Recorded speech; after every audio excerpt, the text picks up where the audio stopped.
Hey, folks, welcome back. Wrenchy for Wellness Wednesday Chat. This is another episode, and I'm out here in Lawrencetown visiting a good buddy of mine I've known for years and years and years. We did a lot of stuff together over the years with the ships.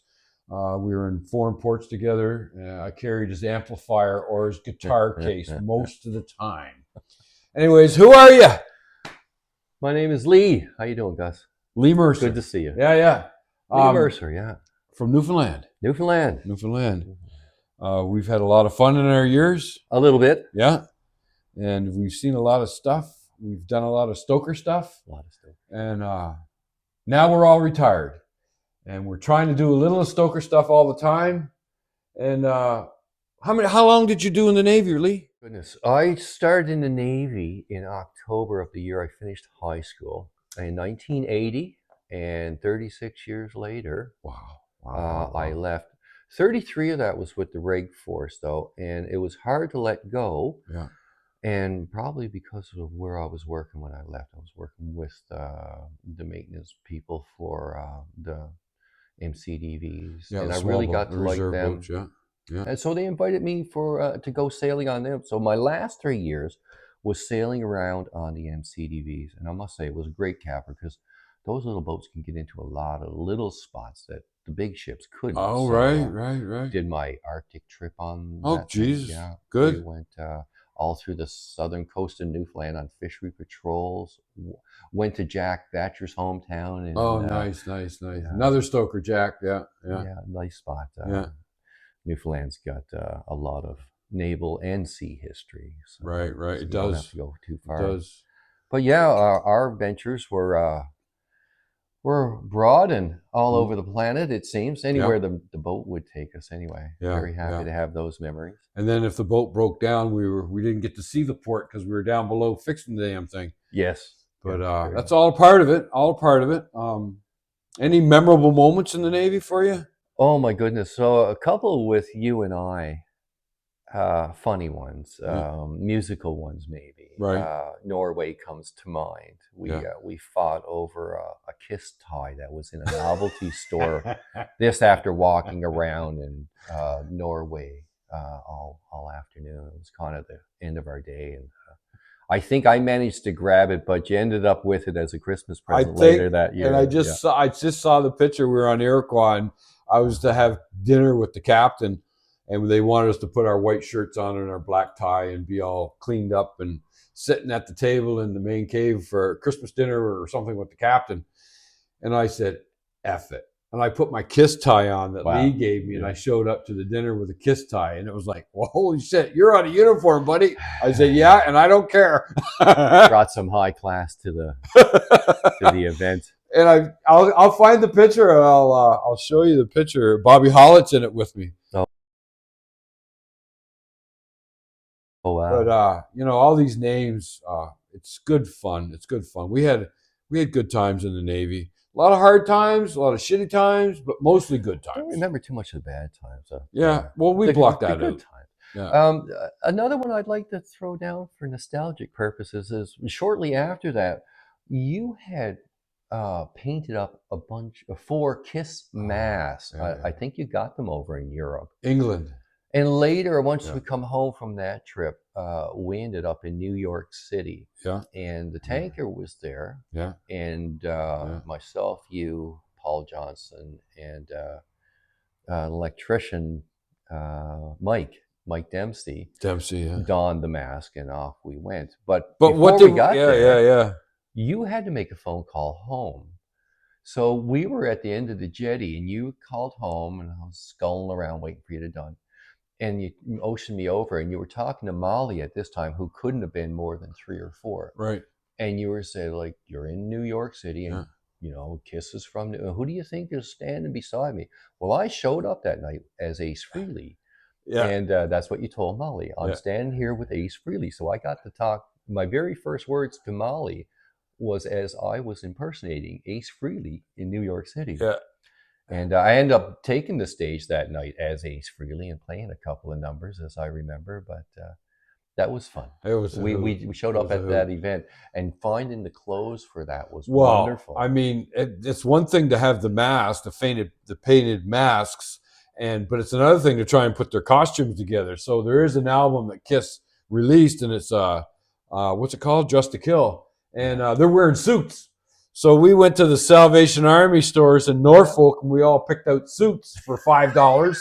And that was what we wore with the masks in New York City. Yeah, it was very cool. I think people. But I think we were there close to Halloween because it was. There are pictures. Oh yes, there are. Yeah.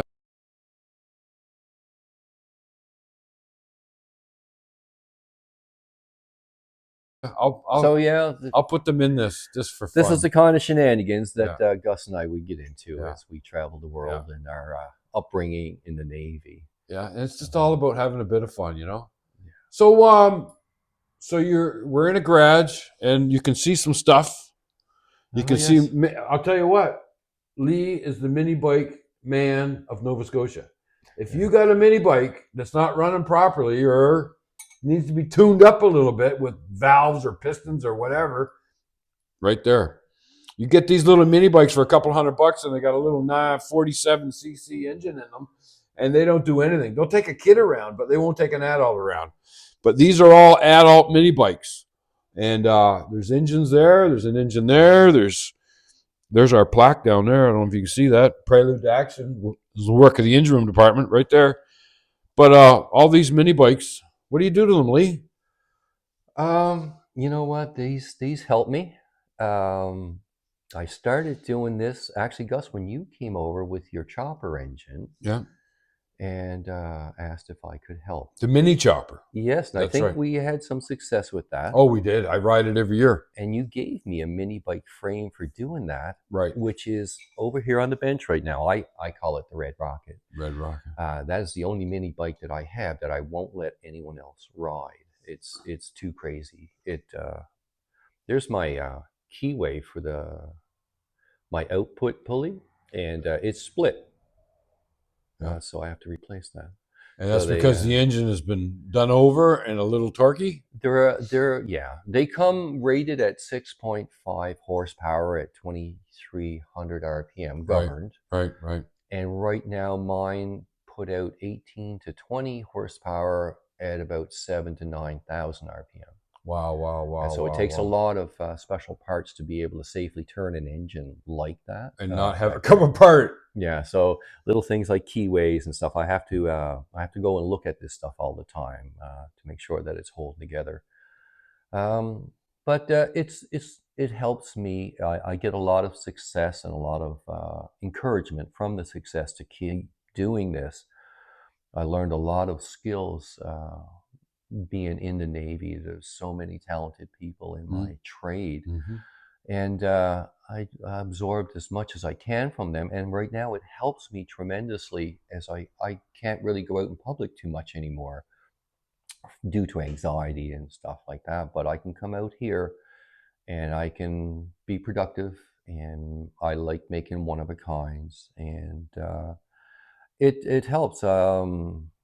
I've always got an engine. They don't all necessarily need work, but I always find that I'll take them apart and make sure they're holding together. And my friends, they tend to pick up mini bikes and stuff, so I'll work on them. Yeah. There's a couple of kids in the neighborhood. They'll come over and they'll look and see what I got. Their parents won't let them ride the bikes yet, and I won't put them on there anyway. As Gus said, they're adult mini bikes. Yeah. These.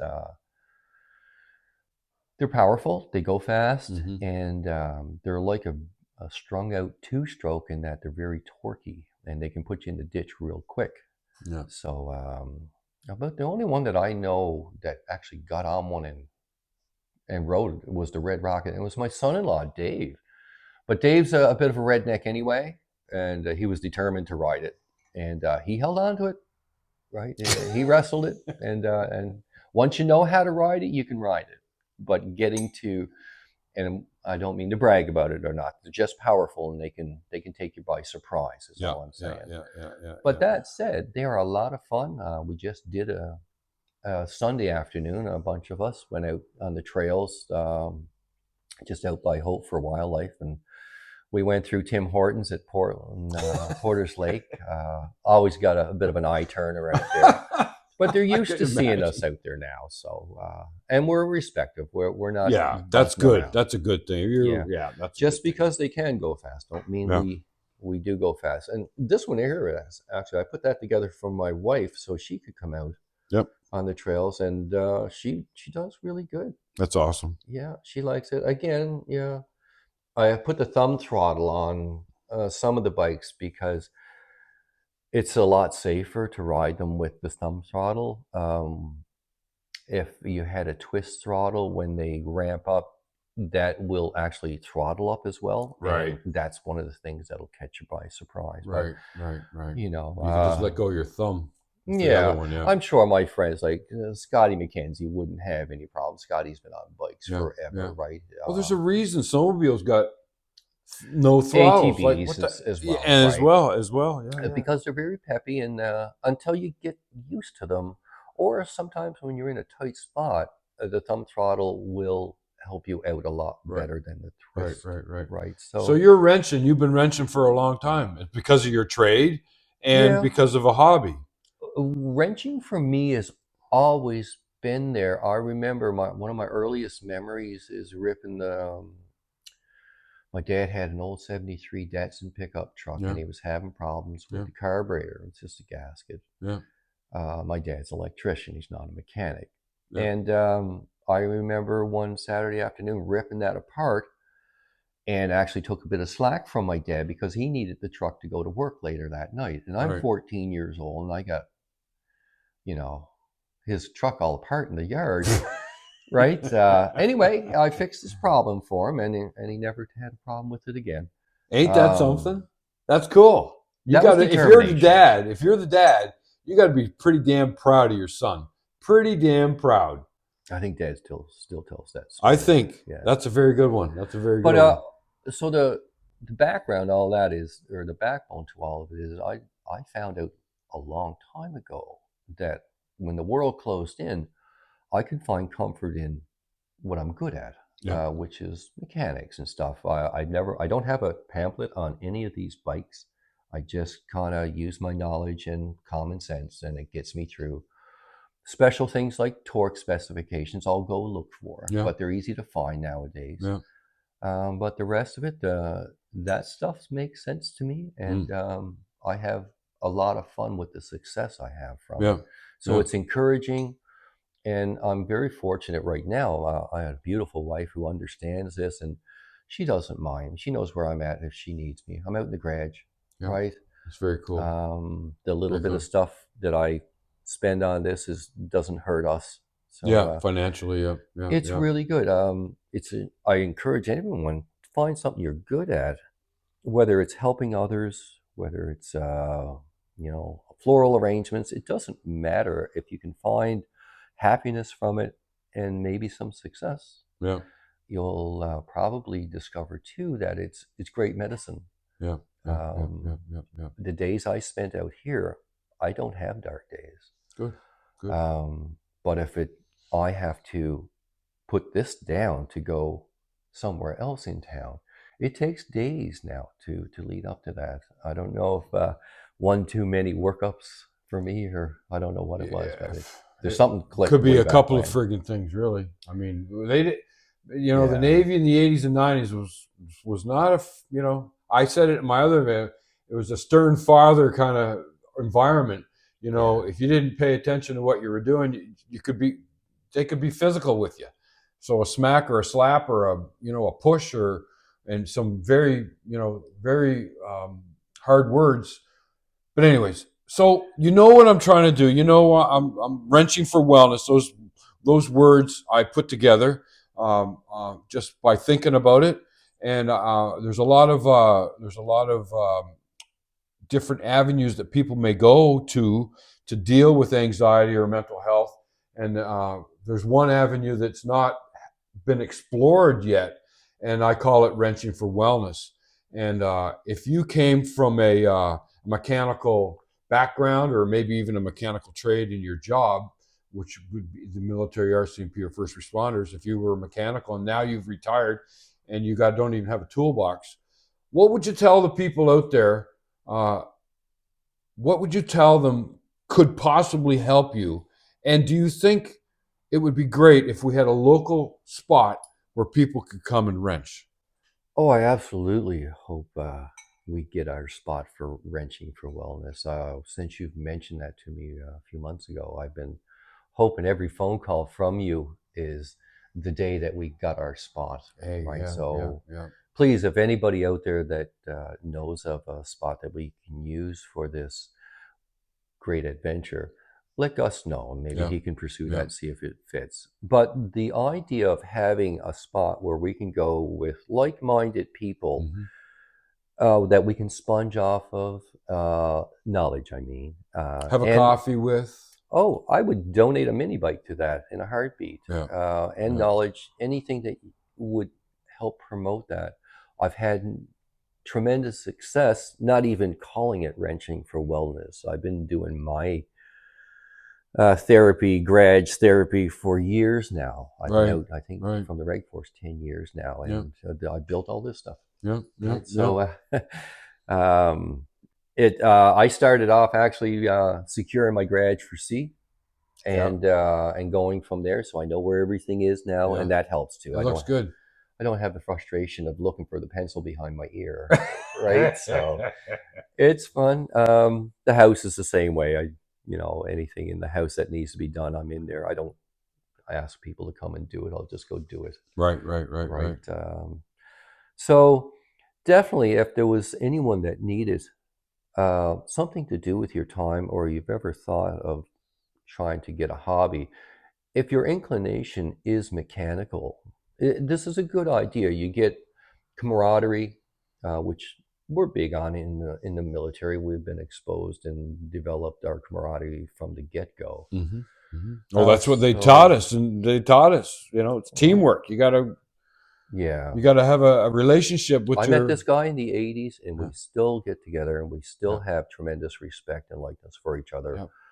Usually a funny story always meets our get-togethers. So this is the type of thing I believe Gus is trying to get out to people. The people that he's trying to help won't ask for help. They won't. So if you know somebody that would benefit from this, mention it over coffee. Go have a coffee with them. Right? This is going to get up and running as soon as we find a place to do it. I know it. And I look forward to being able to get there. So hopefully it's not going to be in the center of town. Which is something no, it's going to be on the outskirts somewhere. Personally, I think it's a great idea, but that's my aptitude anyway, right? Yes. But there's something out there for anyone. Broadly spoken, if you need some vigor in your life, if you're feeling a little lost, hobbies are a good source of restitution for that. Find something you're good at, or you always thought to do. I took up flying. I gave it up. It's not for me, but I got about 15, 20 hours in a Cessna 172, and it's absolutely great. I can see in my mind's eye all that 2,000-foot scenery, a churro, but it's not my forte. But some people love flying. I'm more of a foot on the ground kind of person, but I had to go through it to see. And that's what people can do. They can just try something, and if it ain't for them, move on to something else. Well, that was the point. You don't have to commit. You just try, right? If you keep trying, sooner or later, something will show itself for what you are good at, and then maybe it will be very beneficial to you in other areas of your life that might offer some struggles right now. Personally speaking, I was a little lost when I got out of the military. It's like everybody left and shut off the lights. So it took a little while to get my footing, but I got there. My wife's going to retire this year, and I'm going to help her through that. It is a transition, that is for sure. Yeah, you got to pay attention to it. I remember retired people telling me, I've never been so busier. And I'm like, what are you talking about? You're not doing freaking 7 to 4 anymore, so how can you be busy? But I'm telling you. Yeah. Anyway, so that's a good chat. I really, really, really appreciate Lee sharing his thoughts on all this. And folks, check on a buddy. Check on a buddy. Anyways, thanks for watching. Don't forget to like and subscribe and talk about this. Talk about what you just saw, because that's going to help the channel and it's going to help people. Maybe we'll gain some new followers, and they'll say, "Yeah, man, I agree with you 100%." All right, so thanks a lot, and we'll see you next Wednesday. I don't know who it'll be, but it'll be somebody. Thanks, brother. Thanks, man. Everybody's